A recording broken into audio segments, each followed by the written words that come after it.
11। इधर अगले दिन विक्रम की अकेले ही नाइट शिफ्ट थी और जोगिंदर और अर्पण कैंप में थे। अर्पण ने बातों ही बातों में जोगिंदर से उसकी मुस्कुराने की वजह पूछी, तो उसने जो बताया ये सुनकर अर्पण की आंखों में चमक आ गई और वे दोनों अब बेसब्री से विक्रम की प्रतीक्षा करने लगे। असल में यहाँ से लोग तीन तीन करके एक कैंप में रहते थे, जहाँ विक्रम, अर्पण और जोगिंदर साथ ही रहते थे। विक्रम जैसी अपनी शिफ्ट खत्म कर लौटा, ये अर्पण और जोगिंदर आज दोनों ही उसे देखकर मुस्कुरा रहे थे। पहले तो उसने उन दोनों को इग्नोर करना चाहा, पर फिर भी जब उन दोनों की ही मुस्कुराहट कम होने का नाम ही नहीं ले रही थी, तो उसने उन दोनों को घूरते हुए कहा, क्या हुआ? इस बात पर भी उन दोनों की तरफ से कोई रिएक्शन आ ही नहीं रहा था। आखिरकार हार कर जब वो कैंप से बाहर निकलने लगा कि अचानक ही जोगिंदर ने उसके आगे मीनल की तस्वीर बढ़ा दी। ये देखकर विक्रम की आंखें फटी की फटी रह गई। उसके मुंह से मानो आवाज ही नहीं निकल रही थी। अब जब जोगिंदर ने खुले तौर पर उससे पूछा कि कौन है ये, तो पहले तो उसने बहाना बनाना चाहा, पर फिर आखिर में उसने छुट्टियों के दौरान हुई सारी आप बीती उसे बता दी। तो जोगिंदर और अर्पण दोनों ही अपना माथा पीट लिया और एक जगह खड़े हो गए।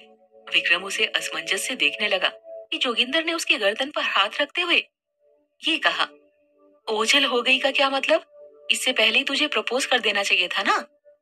विक्रम ये सुनकर शर्मा गया। उसके गाल गुलाबी से हो गए थे, पर तभी उसने खुद को संभालते हुए जोगिंदर से पूछा, पर तुझे ये फोटो मिली कहाँ से?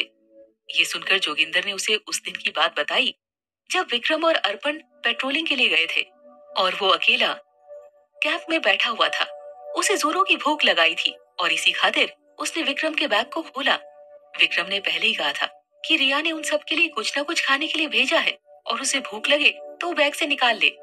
जब जोगिंदर बैग से खाने का सामान निकाल रहा था, तो विक्रम के कपड़ों के बीच में रखी मीनल की तस्वीर पर अचानक ही उसकी नजर ठहर सी गई और ये सारा माजरा समझ गया।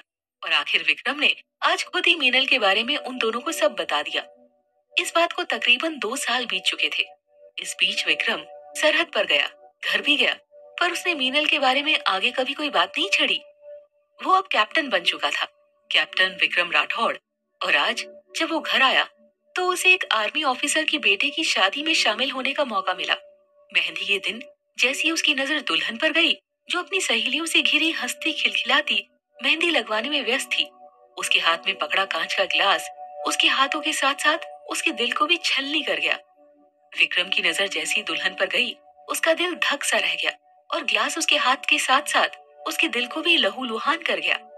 वो अपने फर्ज में इस कदर उलझा था कि मीनल का ख्याल अब तक उसके जहन में उतना नहीं आया था और उसने भी मीनल को सिर्फ अपनी पसंद करार दिया था।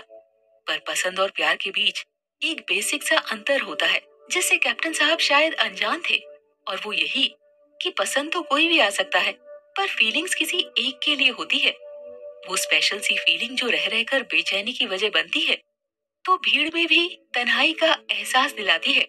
कैप्टन विक्रम राठौड़ को भी इस वक्त मीनल को सामने देख वही बेचैनी और तन्हाई का एहसास हो रहा था। उसे ऐसा लग रहा था, काश वक्त थोड़ी देर के लिए ही सही 2 साल पीछे चला जाता और वो मीनल को अपने दिल की बात बता पाता।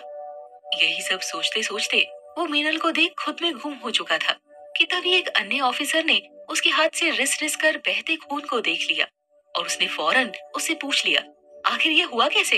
ये चोट लगी कैसे? पर विक्रम अब क्या जवाब दे? आखिरकार उसने बहाना बनाते हुए सिर्फ इतना कहा, उसका ध्यान नहीं रहा। फिर वो जल्दबाजी करते हुए एक्सक्यूज मी कहते हुए वहां से चला गया। वो वहां से दूर चले जाना चाहता था। उड़ते उड़ते उसके कानों में ये बात भी पहुंच चुकी थी कि मीनल लव मैरिज कर रही है। वो वहां से दूर चला ही जाता, पर तभी मीनल, जो उस वक्त विराट से बात करने के लिए एक डेकोरेटेड पर्दे के पीछे खड़ी थी और हाथों में मेहंदी लगे होने के कारण उसे फोन पकड़ने में परेशानी हो रही थी, उसने इशारों से उसे पास बुलाया। विक्रम मीनल के पास नहीं जाना चाहता था और आसपास और कोई नहीं था जिसे विक्रम खुद की जगह भेजता, और फिर न चाहते हुए भी विक्रम मीनल के पास जाकर उसके फोन को उसके कान से सटाकर खड़ा हो गया। मीनल का मुंह दूसरी साइड था और विक्रम का दूसरी तरफ। विक्रम नोटिस कर रहा था मीनल की वो खिलखिलाती मुस्कुराहट जो बातों के बीच बीच में मीनल के चेहरे पर आ रही थी, तो वहीं वो आज उस लाइट पिंक लहंगे में आसमान के चांद को कड़ी टक्कर दे रही थी। विक्रम का मीनल के इतने करीब रहना जैसे उसके दिल की धड़कनों को और बढ़ा रहा था। और उसकी बेचैनी बढ़ती जा रही थी। उसके लिए वहां रुकना मुश्किल सा हो रहा था। जैसे ही मीनल की बात खत्म हुई, विक्रम एक मिनट भी रुके बिना फौरन वहां से चला गया। यहाँ तक कि मीनल भी उसके चेहरे को ना देख पाई। विक्रम की छुट्टियां अभी बाकी थी। वो सोच रहा था, अच्छा है अर्पण और जोगिंदर यहाँ नहीं, वरना उसका तो पता नहीं, पर वे दोनों जरूर कुछ ना कुछ बक देते। अमरेंद्र जी रिटायर्ड आर्मी ऑफिसर थे और उनकी काफी रिस्पेक्ट थी। विक्रम के पास ऐसा कोई बहाना नहीं था कि वो शादी को बीच में छोड़कर चला जाए। उसे ना चाहते हुए भी विदाई तक रुकना ही था। वो मन मसोस कर मीनल की विदाई तक रुका हुआ था। 2 दिन बाद मीनल की शादी और विदाई होने वाली थी, पर तभी उसे कुछ आवाजें आईं और जब वो बाहर आया और आसपास से जब उसे पता चला कि मीनल का होने वाला दूल्हा शादी छोड़कर बीच रास्ते में मीनल से किए गए वादे को तोड़कर जा चुका है, तो न जाने क्यों उसे दिल में एक दर्द सा महसूस हुआ। एक ऐसा दर्द जो इस वक्त मीनल महसूस कर रही थी, या उससे भी बड़ा दर्द। एक ऐसा दर्द जो अपने प्यार को दर्द में देखकर खुद भी दर्द में था। चारों ओर मीनल और उसकी फैमिली का मजाक सा बन चुका था। मीनल के कैरेक्टर पर उंगली तक उठाई जा रही थी। और उस वक्त विक्रम ने वही किया जो उसे सही लगा। उसने सामने से अमरिंदर जी से मीनल से शादी करने का प्रस्ताव रखा। एक पल तो मीनल के पेरेंट्स और विनय ये सुनकर सन्न से रह गए। आखिर उन्होंने मीनल को बड़े प्यार से पाला था और ऐसे ही विश्वास कर किसी के हाथों में भी मीनल का हाथ देना उन्हें उचित नहीं लग रहा था। पर तभी जनरल हरीश बख्शी, जो विक्रम के बहादुरी और उससे भली भांति परिचित थे और विक्रम के पिता के कभी सहयोगी रह चुके थे और आगे चलकर कभी अमरेंद्र जी के रेजिमेंट में भी रह चुके थे, उनके आश्वासन देने पर अमरेंद्र जी मीनल की शादी विक्रम से करने के लिए तैयार हो गए।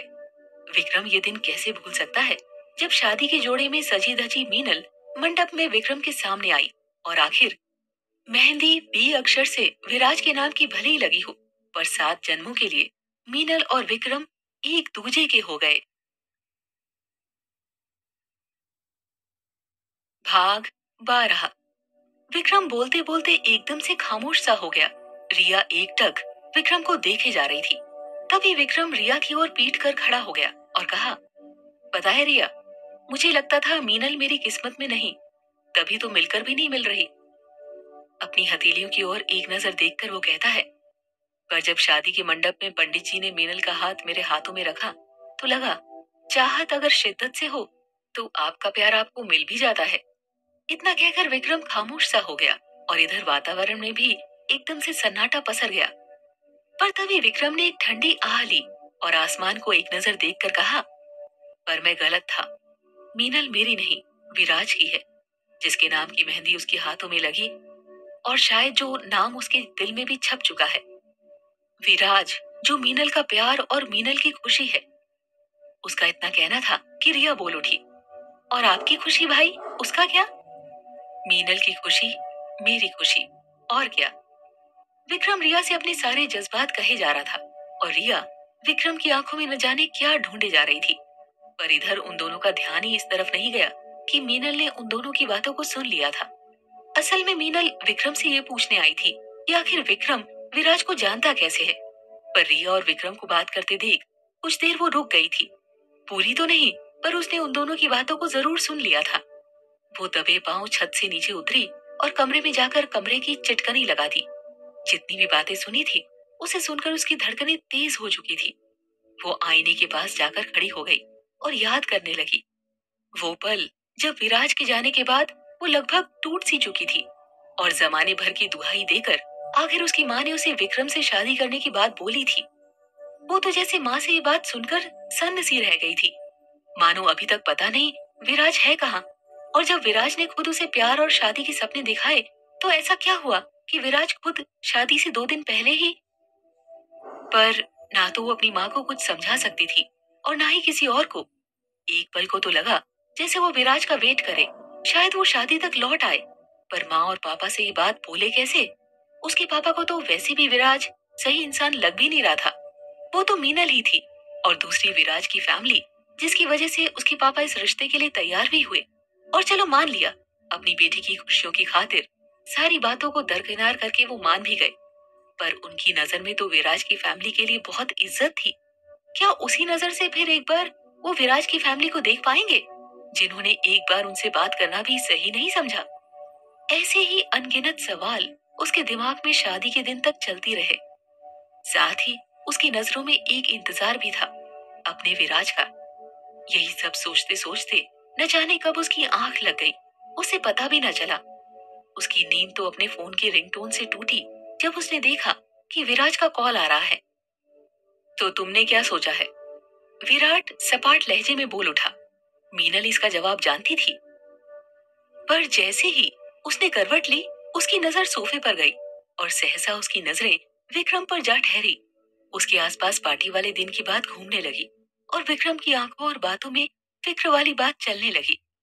इधर विराज सुबह से 4:30 बजे से उसके जवाब का वेट कर रहा था और सहसा ही वो फोन कानों से लगाकर बोल उठी, मैंने सोच लिया है। इसके आगे वो कुछ भी बोल ही नहीं पाई। इधर विराज को भी एहसास हो गया, मीनल ने कॉल रख दिया है। पर वो सोचने लगा, सोच लिया है मतलब क्या? चाहे कुछ भी हो जाए, मीनल सिर्फ मेरी है। और ये कहते हुए उसका चेहरा अजीब सा चमक उठा। सुबह नाश्ता वगैरह के बाद मीनल ने सबको हॉल में रुकने को कहा और कहा कि उसे कुछ जरूरी बात करनी है। जहाँ विराज ये सुनकर खुश हो गया, तो वहीं विक्रम का दिल धक सा रह गया।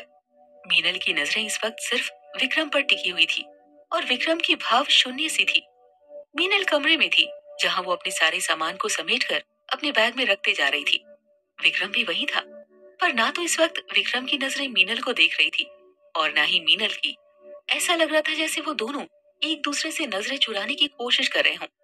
मीनल आखिरकार जिस घर में दुल्हन बनकर आई थी, वो वहां से आज हमेशा के लिए जा रही थी। यही तो कहा था उसने हॉल में। वो अपनी बाकी जिंदगी विराज के साथ बिताना चाहती है, जिसे सुनकर सब शॉक थे। तो वहीं विक्रम को कहीं ना कहीं पता था यही होने वाला है, पर फिर भी जैसे उसका दिल इस बात में यकीन करने के लिए तैयार ही नहीं था। मीनल घर छोड़कर हमेशा के लिए जा चुकी थी। मीनल के फैसले से जिसे सबसे ज्यादा असर पड़ा, वो और कोई नहीं, विक्रम था। विक्रम इस वक्त अपने कमरे में था।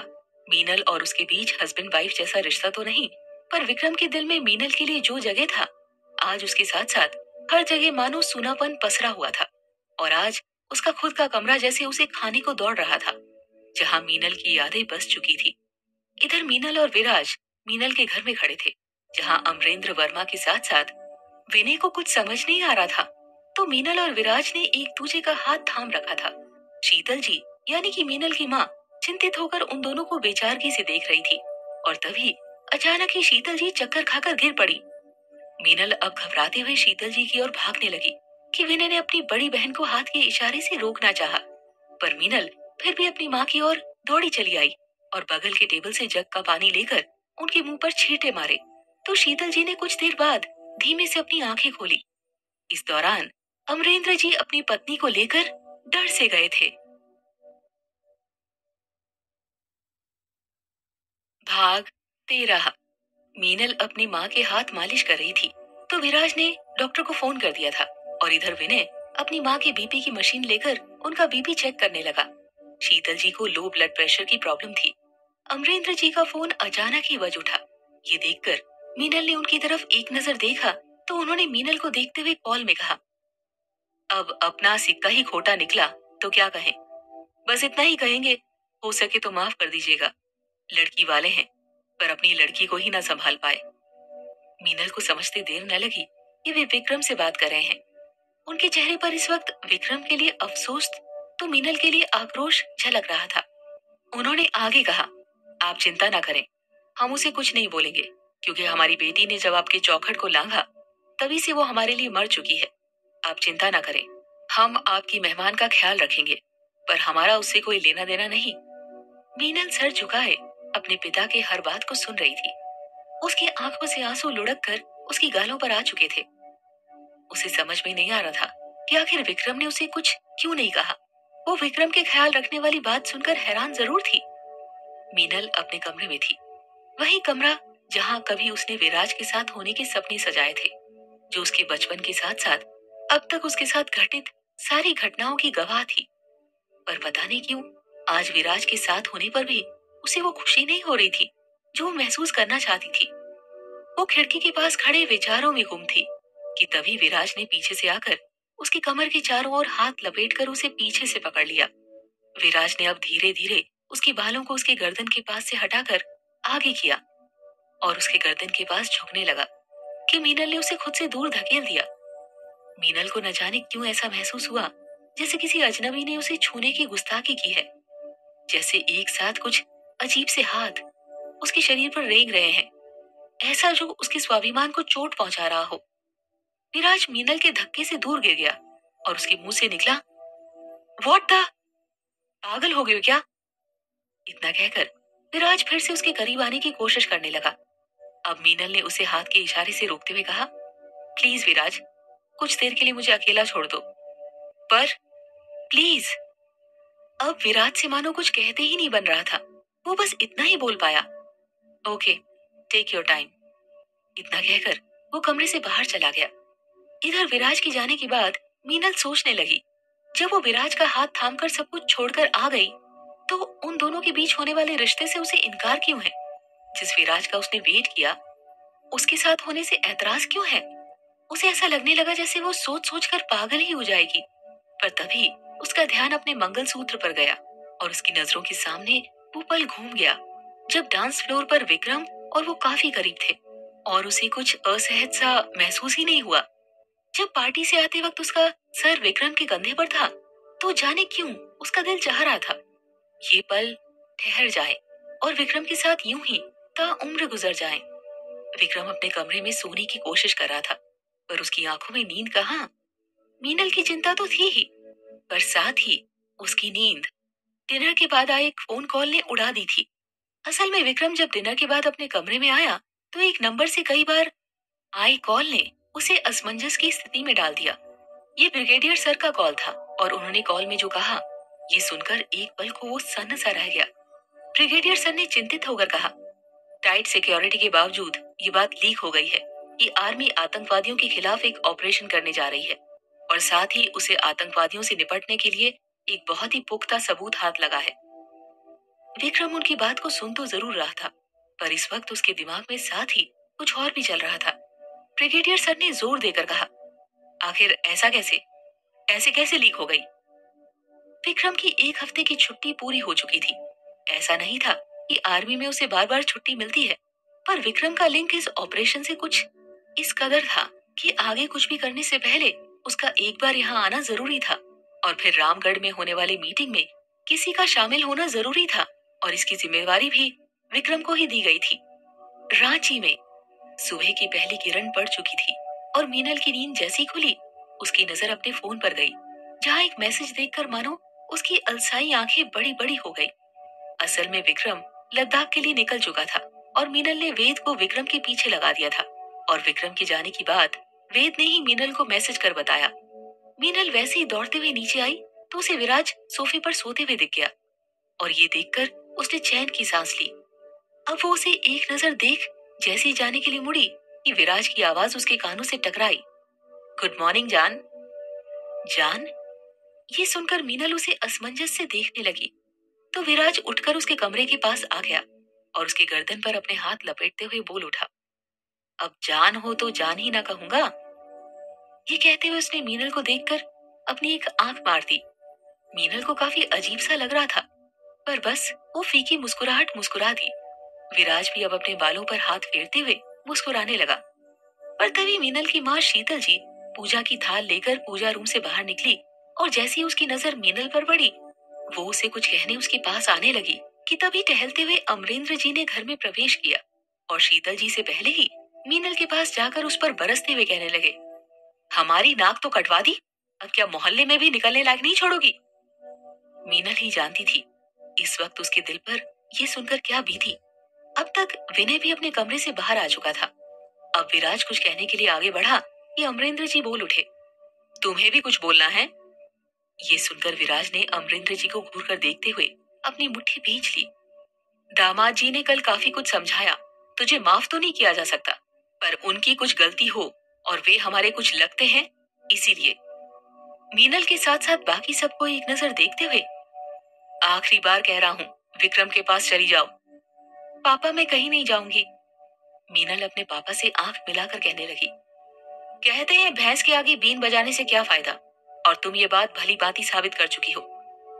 एक गहरी सांस लेकर वो कहते हैं, ठीक है, जो करना है करो, पर इन नजरों के सामने मत आना कभी।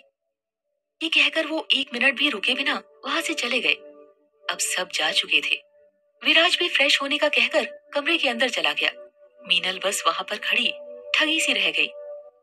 अब ये जैसे आए दिन की बात होने लगी। मीनल और अमरेंद्र जी के बीच खाई जैसे कम होने का नाम ही नहीं ले रही थी। मीनल अब पूरी तरह से अकेली हो चुकी थी। विराज भी कभी कभी उसे छोड़कर चला जाता। कभी 1 दिन तो कभी 2 दिन में वो वापस आता। मीनल उसे अक्सर पूछती वो इतने दिन था कहाँ और घर के बाकी सदस्य कहाँ हैं। पर विराज कोई ना कोई बहाना, जैसे थके होने का या मीनल को बहलाने की कोशिश करते हुए, अक्सर टालने की कोशिश करता। यहाँ आर्मी ऑफिसर्स की हालत में कोई सुधार नहीं दिख रहा था और पेट्रोलिंग टीम ने सरहद के आसपास 2 दिन पहले ही कोई संदिग्ध गतिविधि महसूस की थी। कैप्टन विक्रम राठौड़ दूरबीन से अपनी टीम के साथ निरीक्षण कर रहे थे और तभी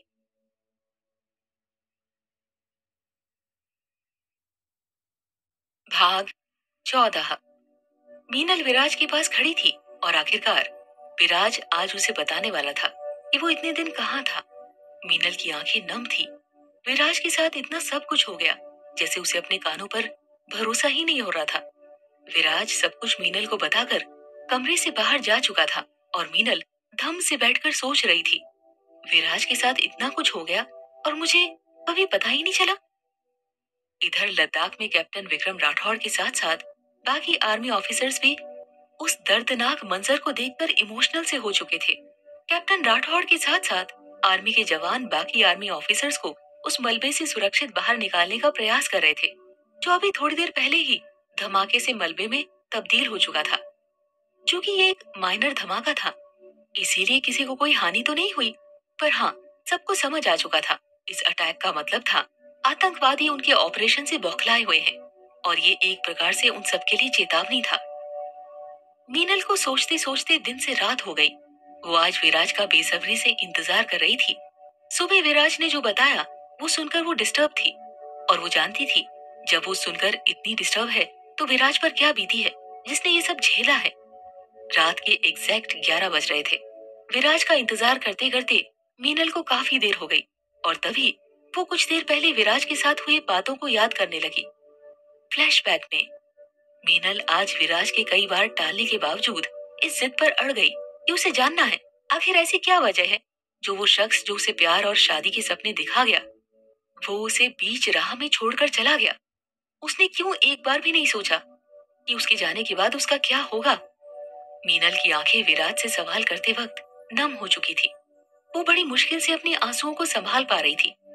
विराज ने अब जब मीनल को इस हालत में देखा तो जैसे उसने उसके कंधे पर हाथ रख दिए। मीनल ने उसका हाथ दूर छटक दिया और कहा, मुझे ना तुमसे कोई झूठी सहानुभूति चाहिए और ना ही झूठा प्यार। और ये कहते हुए मीनल उठकर जाने लगी कि विराज की आवाज उसके कानों में पड़ी, अगर तुम्हें मैं, मेरा प्यार दोनों झूठे लगते हैं तो क्यों हो तुम मेरे साथ। अपनी मुट्ठी भींचते हुए कहता है, तुम्हें तो उस विक्रम के साथ होना चाहिए था। विक्रम का जिक्र सुन मीनल एक पल को तो खामोश सी हो गई। फिर उसने विराज की आंखों में देखते हुए कहा, क्योंकि मेरा प्यार तुम्हारे लिए झूठा नहीं है, बस इसीलिए तुम्हारे साथ हूँ, विक्रम के नहीं। मीनल ने इस बात को इतनी जोर देकर कहा था कि विराज ने बिना सोचे समझे मीनल को गले से लगा लिया और फिर उसे बेड में बैठाकर खुद उसके पैरों के पास नीचे बैठकर और फिर उसके पैरों में अपना सर रखते हुए बोला, मैं बहुत खुश था। इनफैक्ट पूरी फैमिली खुश थी। मुझे मेरा प्यार तो उन्हें एक समझदार जानी पहचानी बहू मिल रही थी। पर पता है मीनल, ये कहते हुए विराज एक पल को खामोश हो जाता है। मेहंदी की रात मुझे आर्मी कैंट से बुलावा आया और जब मैं वहां पहुंचा तो मानो मुझे विश्वास ही नहीं हो रहा था। मैं और मेरे 2 साथी जसप्रीत और विवेक पर बिना बात के आतंकवादियों से हाथ मिलाने की बात बोली जा रही थी। हमने कई दफा कहा कि हम तीनों पेट्रोलिंग के लिए गए थे तो वहां हमें कुछ आतंकवादी दिखे थे। वे हमें देख भागने लगे तो हम उनका पीछा करते हुए कई किलोमीटर आगे चले गए। पर एक बात जानती हो मीनल, आर्मी में देशभक्तों के साथ जितना अच्छा व्यवहार किया जाता है उससे भी बुरा देशद्रोहों के साथ सुलूक होता है। हमें कई कई घंटों तक यातनाएं दी गई और आखिर वही हुआ जिस बात का डर था। बात उड़ते उड़ते घर तक आ गई और पिताजी और दादाजी ने जब सीनियर ऑफिसर से बात की कि उनके सामने ऐसे ऐसे सबूत पेश किए गए कि उनकी नजर में भी हम ही गुनाहगार बन गए। और फिर लोग लज्जा के डर से उन्होंने मेरी शादी से 2 दिन पहले भाग जाने की बात बोली और वे सब खुद भी कहीं चले गए। मीनल के ये पूछने पर कि कहाँ, विराज तपाक से बोल उठा। वहां से निकलने के बाद मैंने पता लगवाया, पर उनका कहीं पता न चल सका। मीनल के मन में अभी भी बहुत से सवाल थे, पर विराज अब तक पूरी तरह से इमोशनल हो चुका था। साथ ही मीनल भी हो चुकी थी। इसीलिए मीनल ने बस उसे गले लगाते हुए सांत्वना देने की कोशिश की। इधर मीनल विराज का इंतजार कर रही थी और इधर जब विराज के आने की आहट हुई तो दौड़ते हुए उसकी ओर जाने लगी। विराज के आने की आहट पाकर मीनल के कदम उसकी ओर बढ़ने लगे, पर तभी उसका फोन बज उठा और जैसे ही उसने कॉल रिसीव की, वेद ने बताया कि लद्दाख में एक ब्लास्ट हुआ था। हालांकि किसी को चोट नहीं आई, पर इसे सब आतंकवादियों की बहुत ही भयानक धमकी से जोड़कर देख रहे हैं। मीनल के मन में ये सब सुनकर विक्रम के लिए चिंता सी होने लगी। एक पल को तो खामोश सी हो गई वो, फिर वो बोल पड़ी, विक्रम ठीक है? हम्म। वेद से ये सुनकर मानो मीनल की जान में जान आई। वेद से बात करने के बाद और विक्रम की सलामती की खबर सुनकर उसने राहत की सांस ली थी कि तभी विराज की आवाज उसके कानों में पड़ी। तुम्हें विक्रम की इतनी चिंता क्यों हो रही है? कहीं तुम्हारा और उसका। ये कहते हुए विराज ने मीनल की बाजुओं को जोर से पकड़ लिया था। विराज की आंखों में गुस्सा इस वक्त साफ साफ देखा जा सकता था।